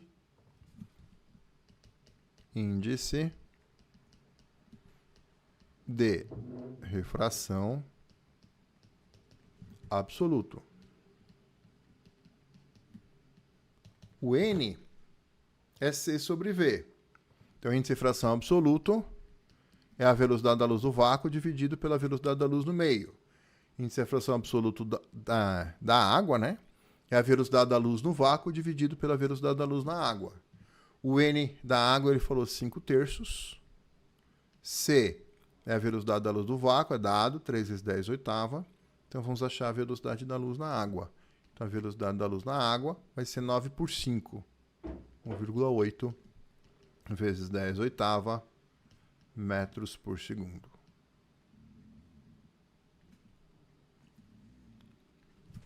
Então, volta lá, beleza? A velocidade da luz na água e a distância D, em que o bloco deve ser posicionado em relação ao lado A da piscina. Ou seja, essa medida D aqui, ó. Tá, então ele fala para mim, ele já não dá um raio aqui para nós, ó. Ele fala que o raio aqui, ó, faz esse trajeto, né? Sai lá da fonte, bate lá no chão, reflete, chega para cá e refrata para cá rasante. Tá. Quando o raio, então o raio estava aqui na água, foi pro ar, tá? E aí vamos lá, desenha ali a normal. Então desenha normal, normal está aqui, perpendicular à superfície, a normal. Daí o que está acontecendo, né?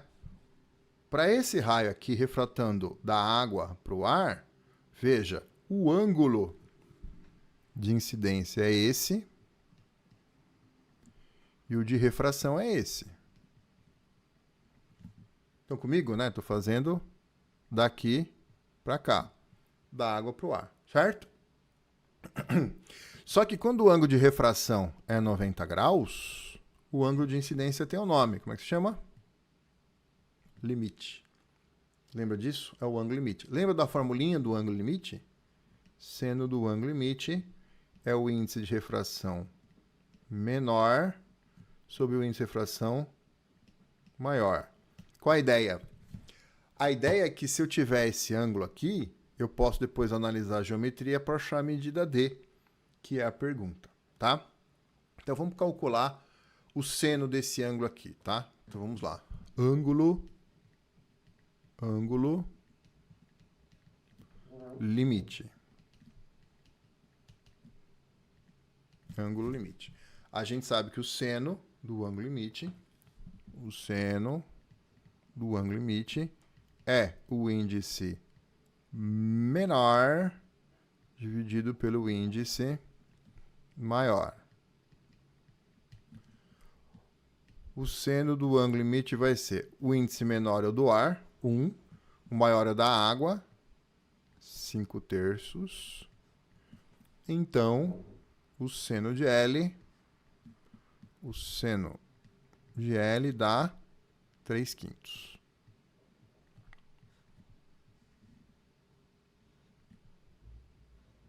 Beleza? Tá. Volta lá para a figura. O que mais que eu sei na figura, tá? Aqui não é reflexão. O raio bateu, refletiu. Tá? Tá, então o que eu posso fazer? Essa medida aqui, quanto vale essa medida aqui, gente? Essa medida aqui, ela é 3 menos a medida L que a gente achou lá no item A, que é 0,8. Certo? Então, essa medida aqui, 3 menos 0,8, é 2,2 metros. Então, o que eu faço? Eu rebato essa mesma medida para cá, ó. Então, aqui também é 2,2. E aí eu vou fechar este triângulo maior aqui, ó. Tá? Repara. Nesse triângulo maior, aqui o ângulo é reto. E essa medida aqui é a medida D que eu quero achar. Tudo bem? Tá, então a medida D é o cateto oposto ao ângulo L. O cateto adjacente ao ângulo L, quem que é?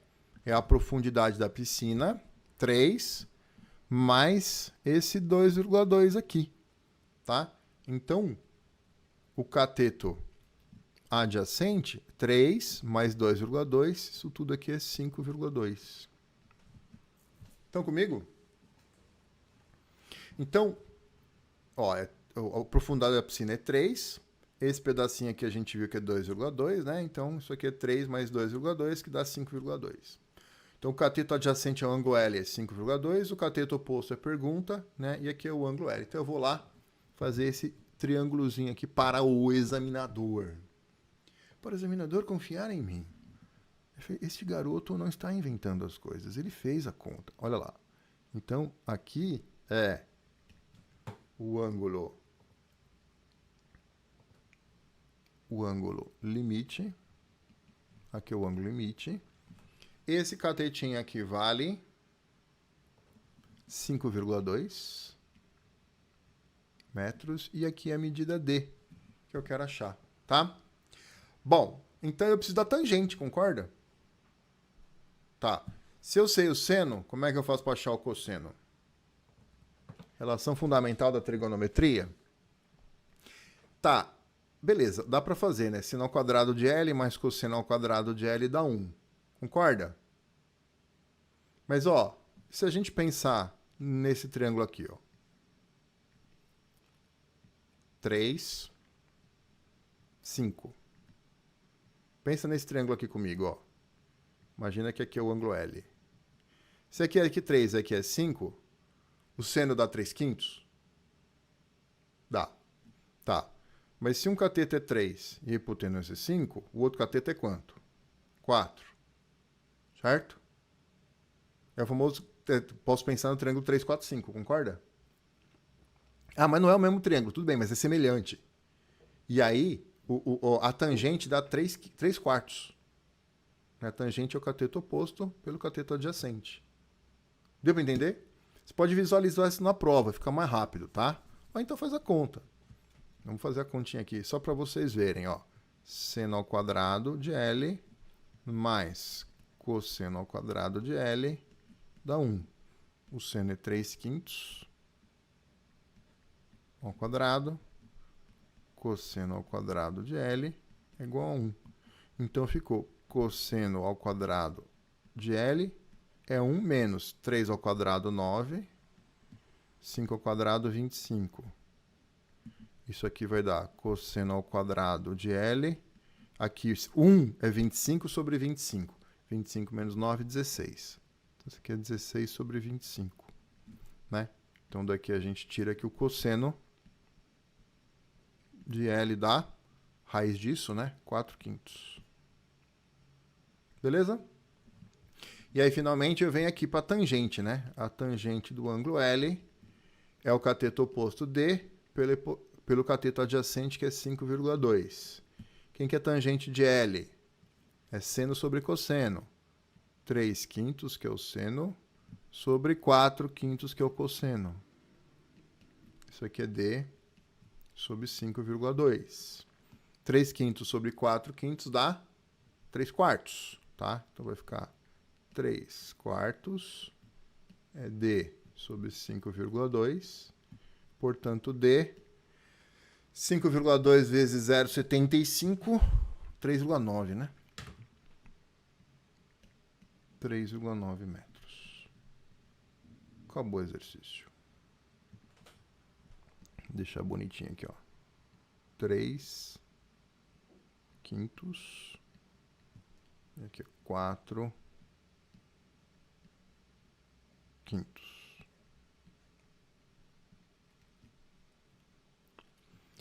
Estão comigo, minha gente? Perguntas até aí? Volta lá, matou o exercício, né? Matou o item B. Tudo bem? Então, ó. Esse exercício aqui é nível Unifesp, tá? Bem típico Unifesp. Cai hidrostática, cai refração. Bem clássico. Tamo junto? Próximo. Vamos lá. Ondulatório, hein? Com o objetivo de determinar a frequência de uma nota musical emitida por um tenor, um estudante monta equipamento constituído basicamente com um tubo vertical, um alto-falante e um cronômetro. O tubo, contendo água, possui 20 centímetros de diâmetro. Então o raio é 10, né? Já coloca aí, o raio é 10 centímetros. E a extremidade superior é aberta, onde será posicionado o alto-falante para reproduzir a nota do tenor, conforme ilustrado na figura. Na sua parte inferior, um furo permite que a água saia a uma taxa aproximadamente de 3 litros por minuto. Então, essa é a vazão com que escorre a água aqui. À medida que a água é liberada, o seu nível dentro do tubo é reduzido e a intensidade do som dentro do tubo varia de forma a atingir valores máximos O valor máximo é ressoar, né? É da interferência construtiva. Com intervalos a cada 4 segundos. Considerando a velocidade do som no ar 340 metros por segundo e que o tenor emitia a nota na mesma intensidade por alguns minutos, calcule item a velocidade de descida do nível da água no tubo, tá? Bom, ele deu a vazão aqui, né? Com que a água está saindo, certo? Vazão. O que é vazão? Olha a unidade. Litro é volume, segundo é tempo, certo? Vou colocar volume para não confundir com a velocidade. Vazão é volume pelo tempo. Estão comigo? Tá, e ele quer a velocidade com que escoa, tá? Vamos lá. Item A. Vazão.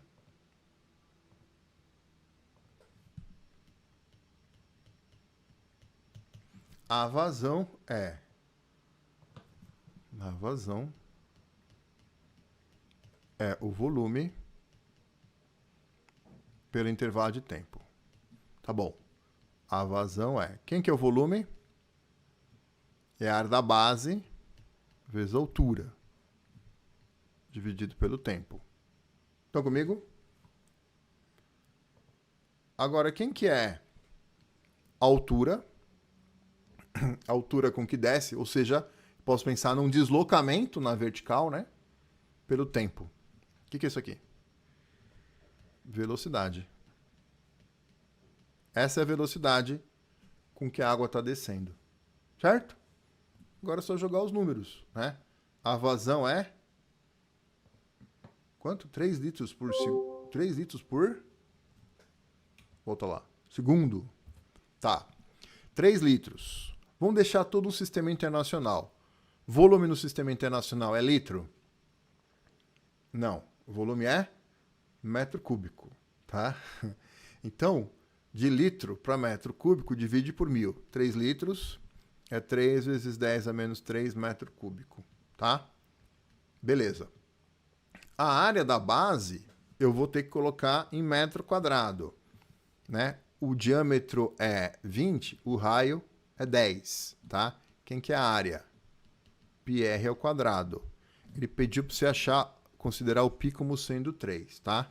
Então vamos lá. A área da base, a gente vai abrir a área da base como π, vezes o raio, que é 10 centímetros, passa para metro, 0,1 ao quadrado, vezes a velocidade, que é o que eu quero achar. Certo? Aí o π, ele pediu para adotar como sendo 3, né? Olha que gostoso. Então cancelo 3 aqui com π. Certo? Essa velocidade vai nos dar... Fazendo a continha aí, vai nos dar 10 a menos 3, 0,1 ao quadrado, 10 a menos 1 ao quadrado, 10 a menos 2, né? 10 a menos 3 dividido por 10 a menos 2, dá 10 a menos 1. 0,1 metros por segundo. É essa a velocidade com que a água está descendo no tubo. Beleza, gente? Tudo bem? Volta lá. A velocidade de descida do nível da água no tubo foi. Só fez essa pergunta. Normalmente faz 2 perguntas. Então foi o item A. Item B, a frequência da nota emitida pelo tenor. Ah, ele fala que temos um máximo, né, a cada 4 segundos, tá? Então tá bom. Então vamos lá. Vamos fazer o desenho aqui para entender o que a gente vai fazer. A gente tinha o tubo. O tubo. Vou desenhar 2 tubos só. Quer dizer, na verdade, 2 situações do mesmo tubo. Tá? Então, o exercício não fala para mim se começou com a água na boca do tubo. Tá? Ele só falou que eu tenho 2 máximos a cada 4 segundos. Tá? Então, primeiro máximo. O nível da água está aqui. Ó. Então, suponha que a água estava até a boca, né? E você começou a escoar a água, certo? Aí você percebeu um máximo. Ou seja, o som ressoou no tubo. Quando que o som ressoa em tubo sonoro fechado, né? Tubo sonoro fechado, uma extremidade é aberta, a outra é fechada. Tubo sonoro aberto, as duas extremidades são abertas, tá? Então esse é um tubo sonoro fechado. Bom, o que você tem que lembrar? Na extremidade aberta vai formar sempre ventre e na extremidade fechada sempre nó. O primeiro modo que o som tem para ressoar no tubo fechado é assim, ó. Tá? Lembra que isso aqui é um fuso. E que o fuso vale sempre lambda sobre 2. Certo? Tá. Então aqui eu tenho meio, eu tenho metade, né? Se você cortar ao meio aqui, ó, dá isso aqui, né? Concorda comigo ou não? Tá assim, ó. Tá na vertical. Aí eu corto ao meio, dá isso aqui. Tá? Então eu tenho meio fuso. Tudo bem? Tá. E aí, quando aqui na boca tá formando ventre, tá ressoando. Então nessa situação, ressoa, tá? Que é o que ele chamou de atingir valores máximos, a intensidade, atingir valor máximo, tá? Então aqui eu tenho o máximo de intensidade na boca do tubo quando ele está ressoando. Qual é a próxima maneira que o som vai ressoar? O nível da água vai baixar, e aí o nível da água vai estar numa altura aqui tal. O que vai acontecer? Uma altura aqui tal, que você vai ter de novo para ressoar, e sempre na boca aberta vai ser ventre. E na fechada sempre vai ser nó. Só que no primeiro jeito que o som ressoou, eu tinha um nó só. Aqui eu vou ter dois nós, tá? Então eu vou ter um meio fuso aqui. E aqui eu vou ter mais um meio fuso. E aqui mais outro meio fuso. Beleza? Não sei se deu para ver, entender bonitinho o desenho. Tudo bem ou não? Ficou muito bonitinho, né? Então eu tenho... Olha lá. Eu tenho um fuso inteiro aqui e mais meio aqui, ó. Mais meio fuso.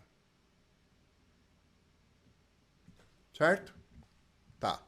Nessa situação, tá ressoando, também tá me dando um máximo de intensidade na boca do tubo. Certo? Tá. E aí o que ele falou? Volta lá. À medida que a água é liberada, a intensidade do som do tubo varia de forma que atingir valores máximos em intervalos de 4 segundos, tá?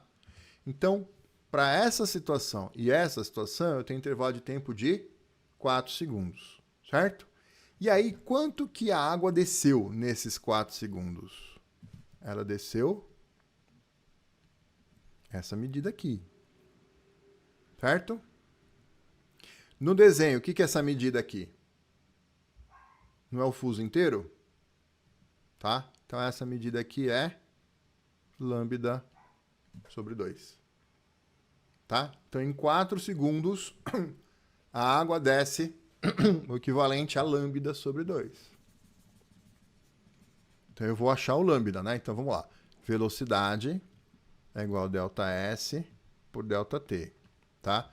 Então a velocidade que ele desce a gente achou no item A 0,1. O ΔS eu vou calcular em 4 segundos.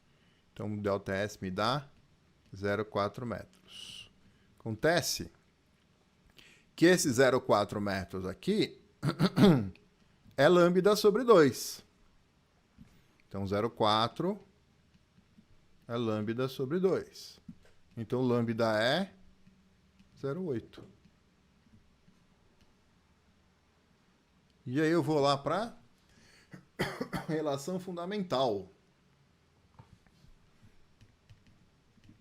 Relação fundamental da ondulatória.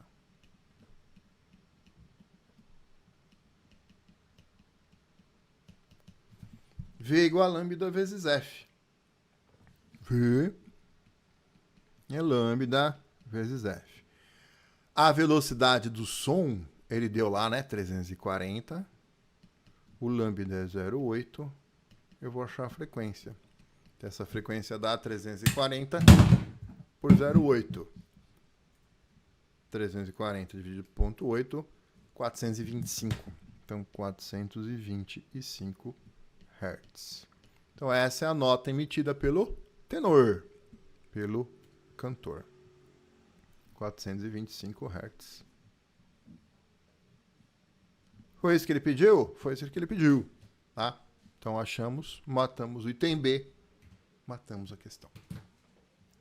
Perguntinhas.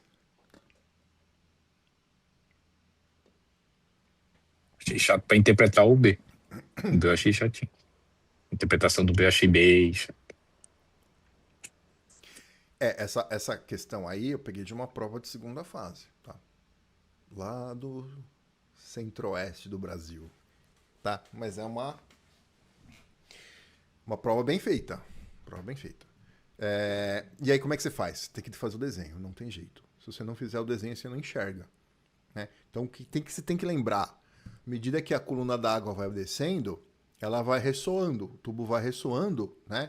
Em múltiplos inteiros de lambda sobre 4, né? Que a gente chama de meio fuso. Né? Então aqui, olha lá. Olha lá, eu tenho aqui um meio fuso, tá? Aqui um meio fuso, 2 e 3, tá? Então, num tubo sonoro fechado, né? Eu vou ter um meio fuso, aqui eu vou ter 1, 2, 3. Próximo modo seria 5, próximo modo seria 7, tá? Então o que você tem que saber é que de um modo de ressoar para o outro, né, vai aumentar 2 meio fusos. E aí 1, 3, 5, Isso. lambda sobre 4. Isso. Então, no primeiro eu tenho 1 lambda sobre 4. No próximo eu tenho 3 lambda sobre 4. Depois eu tenho 5 lambda sobre 4, tá? Nesse caso, ele quer de um para o outro. Então, quanto que aumentou? Né? De 1 para 3, aumentou 2 lambda sobre 4. 2 lambda sobre 4 é a mesma coisa que lambda sobre 2. Esse foi o meu.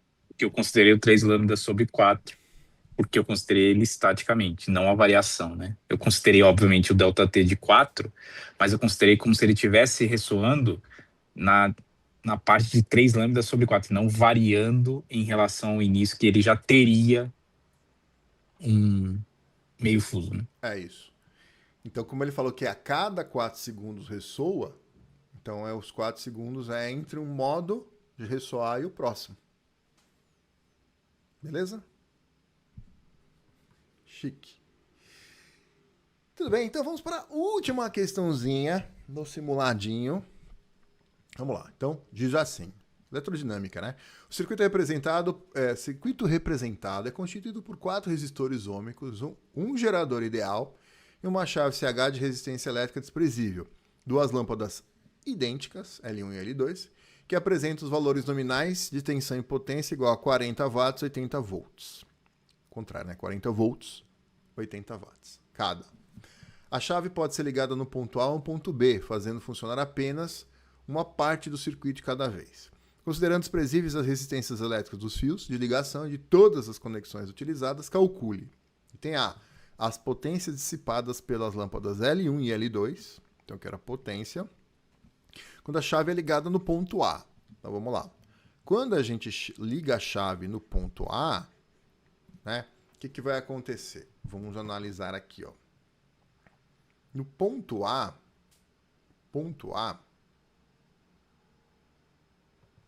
deixa eu pegar a canetinha aqui. Ó. Eu vou dar nome para os pontos do circuito, tá? Tá, então, dando nome para os pontos do circuito, o que vai acontecer? Se eu chamar aqui, ó, eu vou chamar de pontinho X aqui, ó. X. Então, aqui é o polo positivo, aqui é o polo negativo, tá? Se eu chamar aqui de pontinho X, esse pontinho aqui é o pontinho X, que eu chamar de pontinho Y, que eu vou chamar de pontinho Z.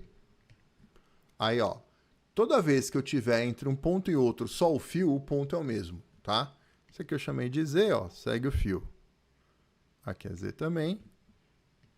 Pra cá é Z. Pra cá é Z. Pra cá é Z. Pra cá é Z. Aqui é Z. E aqui, ó, daqui pra cá só o fio Z. Certo? Tá. Então, o que está acontecendo aqui, né? Esse pedaço, esses dois resistores, acompanha, gente. Esses dois resistores, os dois juntos, estão ligados entre Z e Z.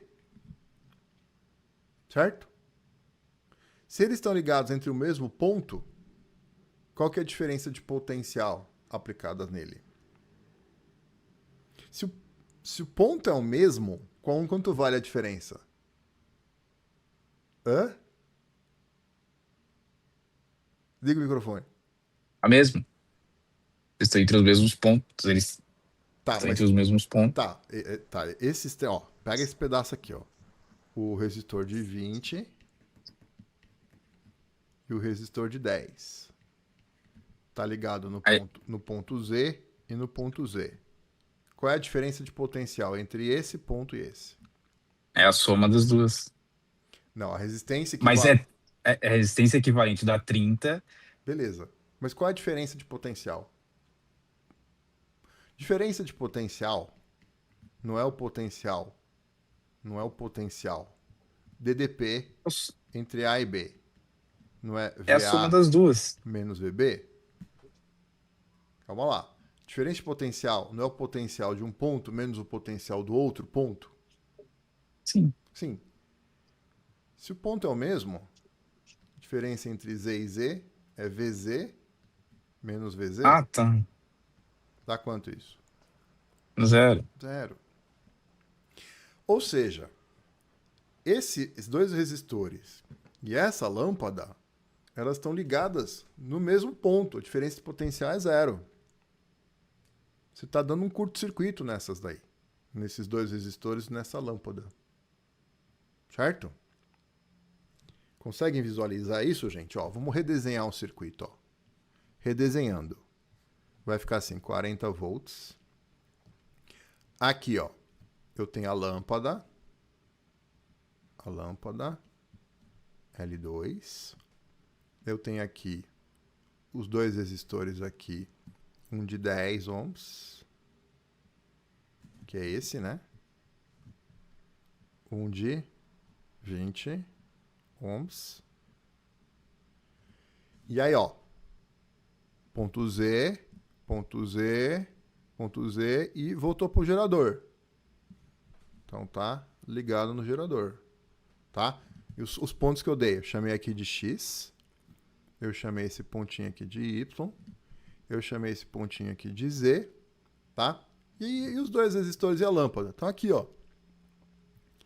O resistor de 20. O resistor de 10. E a lâmpada L1.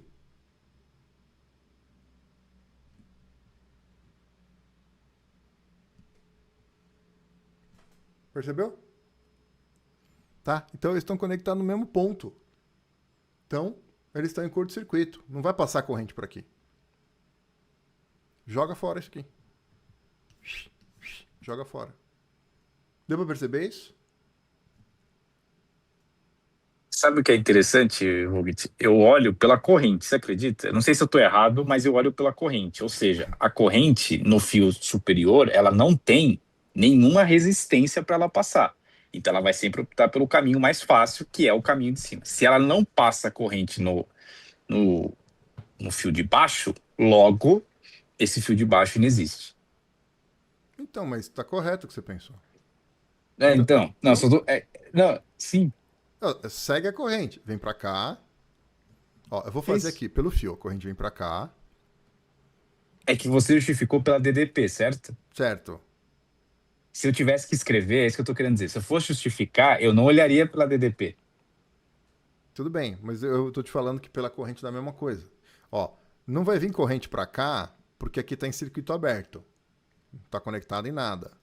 Certo? Então, toda a corrente vem pra cá. Passa a corrente aqui pela lâmpada 2, passa a corrente pelo esse de 10, esse de 20. E aí, chega aqui. Não é mais. A corrente não é esperta? Não passa mais corrente onde é mais fácil passar? E onde é mais fácil passar? Onde for menor a resistência. Certo?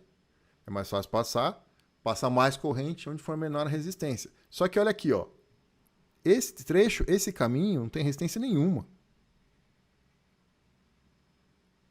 Então não é que vai passar mais corrente, vai passar toda a corrente. E não passa nada por aqui. Joga fora. Beleza?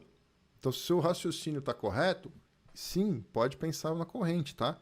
Então, se você pensar na corrente, ela passa mais corrente onde é mais fácil passar, onde é mais fácil passar onde for menor a resistência.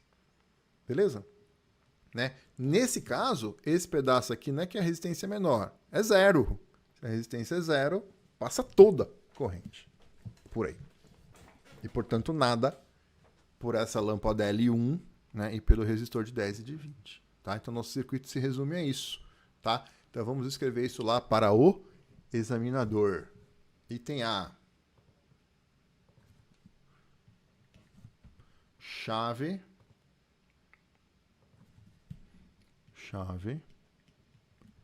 na posição A.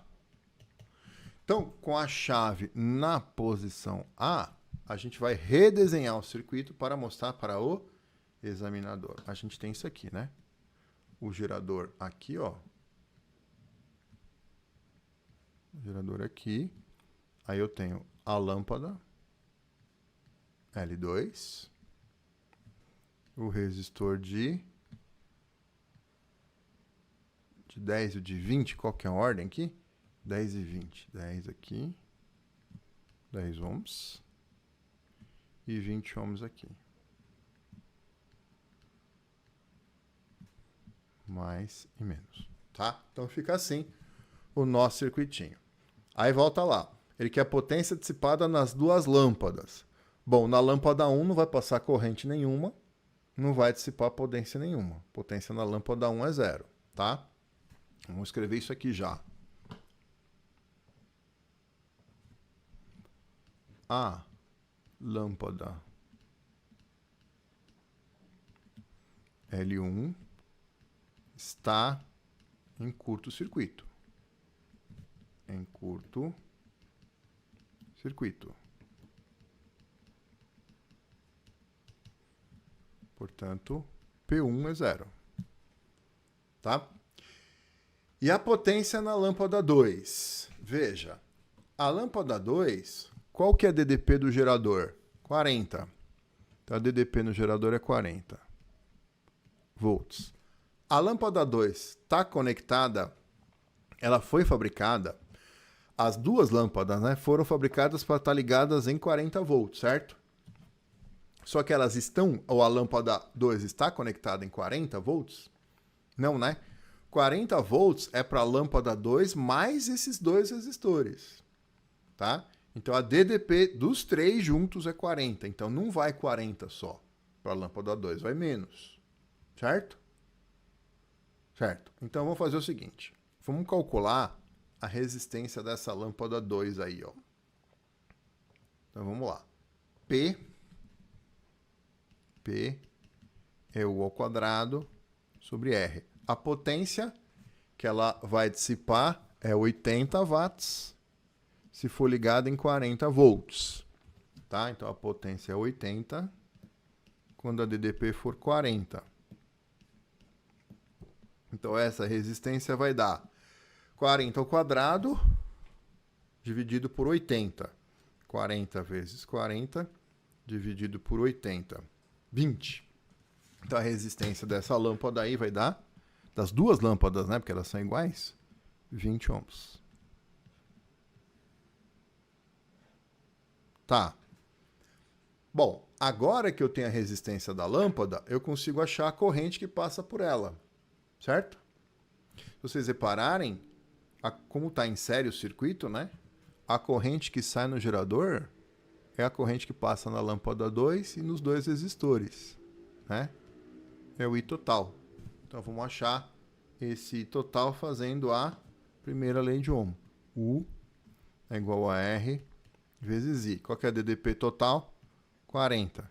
Qual que é a resistência total? Está em série. 20 mais 10. 20 de um resistor, 10 do outro e mais a lâmpada 20. vezes o I total, tá? Então, este I total vai nos dar, aqui 10 com 10, 20 com 20, 40, mais 10, 50. 40 por 50, 4 por 5, 0,8 amperes. Certo? Então, a corrente que passa na lâmpada 2 e nos dois resistores aqui é 0,8 amperes. Tá bom. Agora, vamos calcular a potência, tá? Então, o que eu posso fazer para calcular a potência? Temos três formulinhas para calcular a potência. O PIU, o PIR e o PUR. Qualquer uma que você escolha tem que dar o mesmo resultado. Beleza? Ó, pensa comigo. Para a lâmpada 2, tá? Então, vamos lá. Lâmpada 2. O que eu tenho da lâmpada 2? A lâmpada 2 eu tenho a resistência dela, que é igual da lâmpada 1, 20. E eu tenho a corrente que está passando pela lâmpada 2, que é o I total. Certo? Então, se eu tenho a resistência, tenho a corrente, eu vou para o PIR. Né? Eu tenho a corrente, tenho a resistência, eu acho a potência. Beleza? Ah, não poderia usar a primeira? Poderia, mas eu não tenho a DDP na lâmpada 2. Eu tenho a DDP total, que é 40. Daria para eu achar a DDP na lâmpada 2? Sim. A DDP na lâmpada 2 é a DDP total menos a DDP nesses dois resistores. Ah, vai dar trabalho, dá para calcular, mas não preciso fazer isso. Tá? Podia usar a terceira formulinha, PU quadrado sobre R? Poderia. Mesmo motivo eu não vou usar, porque eu não tenho a DDP na lâmpada 2. Dá para achar a DDP na lâmpada 2? Dá para achar, mas por que eu vou perder tempo fazendo conta? Né? Se eu já tenho o I, já tenho o R da lâmpada 2, eu uso o PIR.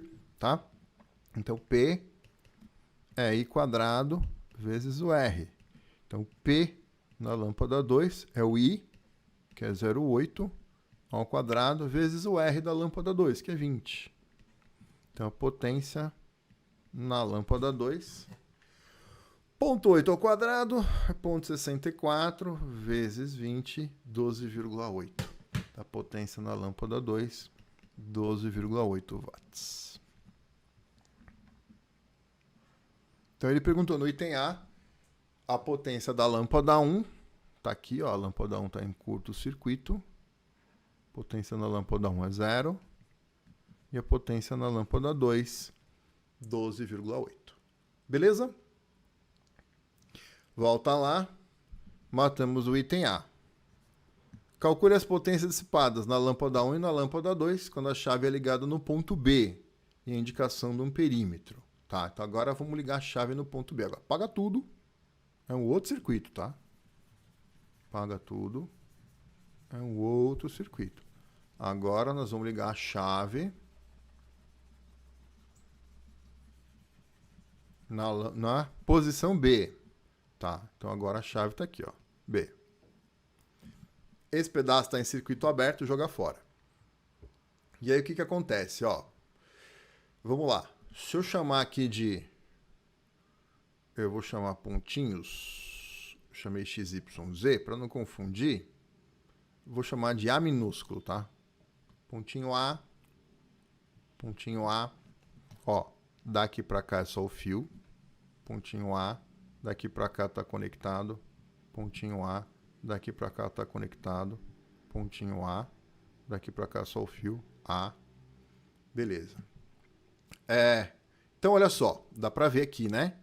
Que essa lâmpada, mais esses dois resistores aqui, esses três estão em série, e os três juntos estão entre A e A. Certo? Então, agora é esse pedaço que está em curto-circuito.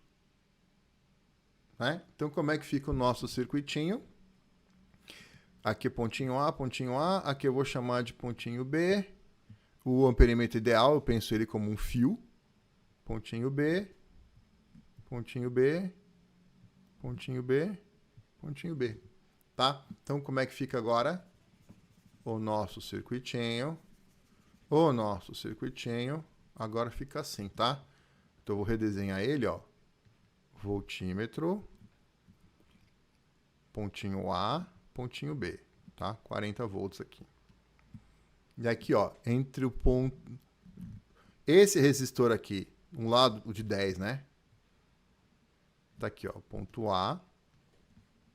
Tem um resistor aqui de 10 ohms. O de 20 tá aqui. Aqui é o ponto B. E a lâmpada tá entre A e B também, né? A lâmpada tá aqui, ó. Entre A e B. Beleza? Tá. Repara, a lâmpada 1 tá entre os pontos A e B, só que entre A e B eu estou aplicando o DDP de 40. Então a lâmpada 1 tá submetida a DDP de 40. Certo? Só que a lâmpada 1 não foi fabricada, assim como a lâmpada 2, não foi fabricada para ser ligada a 40. E se ela for ligada a 40, ela vai dissipar 80.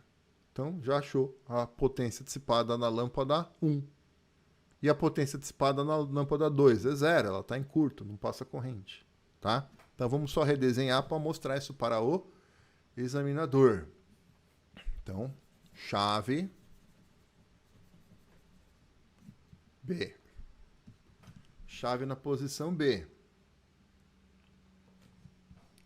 Chave na posição B. Então, nosso circuitinho está assim agora, né? Olha que legal. O gerador.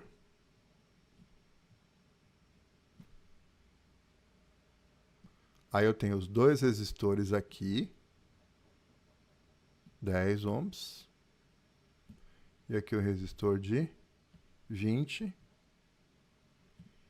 E aqui a lâmpada.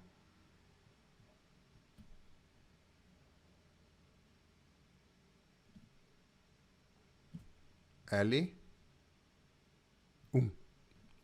Lâmpada L1.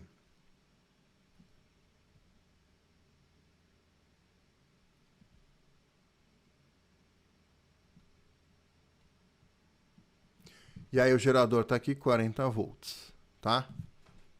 Então, aí eu vou lá e respondo. A lâmpada 1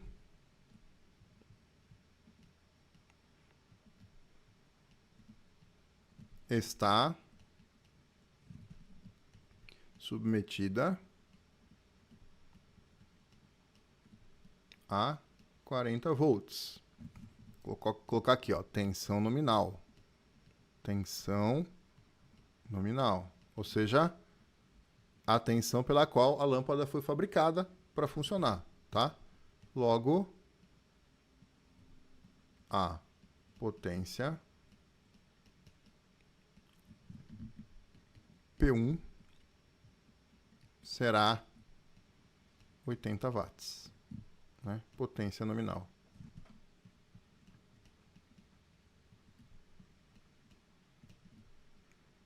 Então, se ela está ligada corretamente, ela está dissipando a potência pela qual ela foi fabricada para funcionar, tá?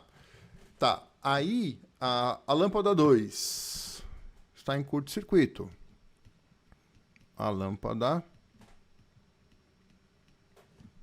2 está em curto-circuito.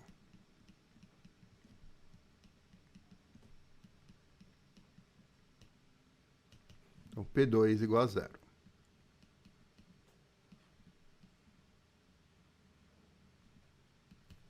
Beleza? Então, as potências das lâmpadas 1 e 2, quando a chave ligada no ponto B, e a indicação no amperímetro. Tá. O amperímetro está aqui, né? Amperímetro. O que acontece?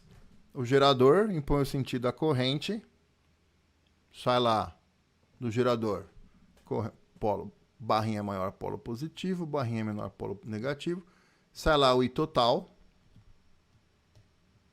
chega no nó, se divide, vai uma certa corrente para cá, um I linha para cá, vem um I, duas linhas para cá, passa aí 2 linhas pela lâmpada 1, passa em linha pelo resistor de 10 e de 20, junta tudo nesse nó e volta a ser o I total. Então, a corrente que passa pelo amperímetro, é o I total. Certo? Então, vamos lá. Como é que faz? Tem que calcular a resistência equivalente, tá? Esses 2 resistores aqui, ó, né? A gente chamou aqui de nó A e aqui de nó B, né? Estão em paralelo, certo? Então, esses 2 juntos são 30 ohms, tá? Então, esses 2 estão em série. Esses 2 juntos estão em série.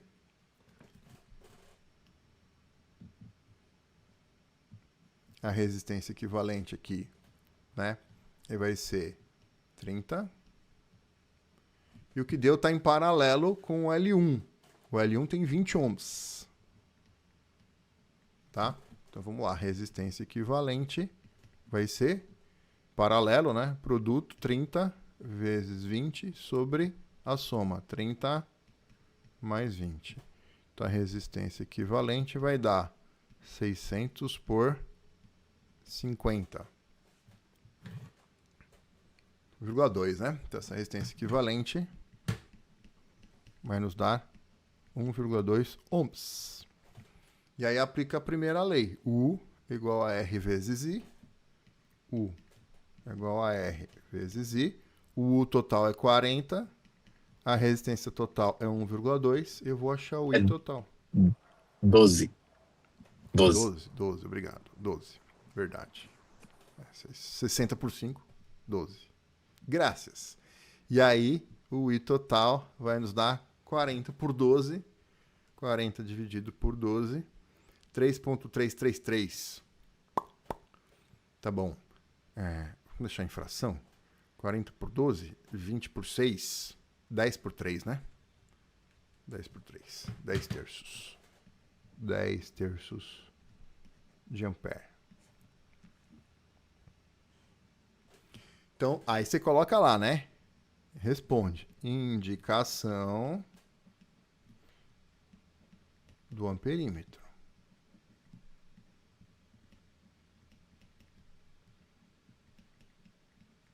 Beleza? Volta lá, pois que ele perguntou. A potência dissipada na lâmpada 1 e 2. E a indicação do amperímetro. Beleza? Respondemos tudo. Matamos o exercício. Beleza, gente? Tudo bem? Perguntas, dúvidas, comentários? Então, veja, esses exercícios aí são um pouco mais aprofundados, né? Mas são exercícios de uma prova escrita, que se espera, tá? Então, o nível de dificuldade aí é coerente com o que se espera numa prova de Unifesp. Beleza, meus amores? Então, matamos esse simuladinho.